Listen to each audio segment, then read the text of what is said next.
Hi friends, ఈరోజు మనం చూడబోయే ఈ వీడియోలో బ్రహ్మంగారు రాసిన కాలజ్ఞానంలో జరిగిన విషయాలు మరియు జరగబోయే విషయాల గురించి తెలుసుకుందాం.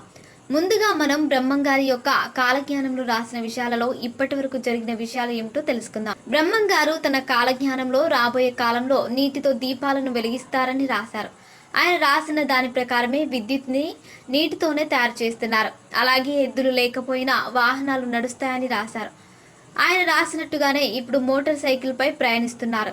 అలాగే తిరుపతిలో వెంకటేశ్వర స్వామి ఆలయాన్ని కొన్ని రోజులు మూసివేస్తారని బ్రహ్మంగారు తన కాలజ్ఞానంలో రాశారు. ఆయన రాసినట్టుగానే బంగాళాఖాతంలో వచ్చిన అల్పపీడనం కారణంగా తిరుపతిలో వెంకటేశ్వర స్వామి ఆలయాన్ని కొన్ని రోజులు మూసివేశారు.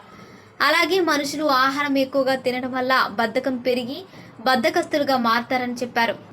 అలాగే డబ్బులను విచ్చలవిడిగా ఖర్చు చేసి చెడు వ్యసనాలకు బానిసవుతారని కూడా బ్రహ్మంగారు తన కాలజ్ఞానంలో రాశారు.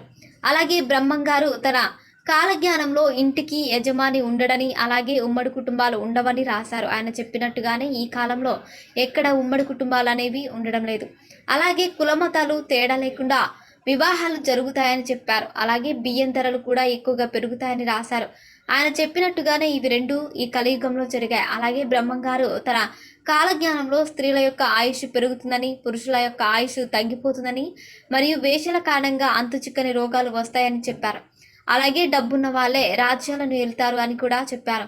అలాగే ఈ కాలంలో ఉండే పురుషులు పరాయి స్త్రీలపై వ్యామోహంతో ఉంటారని కూడా బ్రహ్మంగారు చెప్పారు.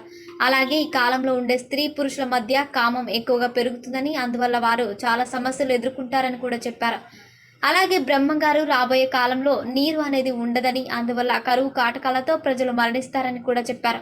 అలాగే బ్రహ్మంగారి యొక్క కాలజ్ఞానంలో ఉన్న భవిష్యత్తులో జరగబోయే విషయాలు ఏంటో ఇప్పుడు తెలుసుకుందాం. 2024వ సంవత్సరంలో ఒక పెద్ద యుద్ధం జరిగి ఢిల్లీలో బాంబు పేలులు జరిగి అనేక మంది చనిపోతారని కూడా రాశారు. అలాగే భవిష్యత్ కాలంలో కులమత గొడవలు కూడా ఎక్కువగా ఉంటాయని బ్రహ్మంగారు తన కాలజ్ఞానంలో రాశారు. అలాగే పాపాలు చేసే వారు కూడా ఎక్కువగా ఉంటారని, అటువంటి వారి వల్లే కలియుగం తొందరగా అంతమైపోతుందని కూడా రాశారు.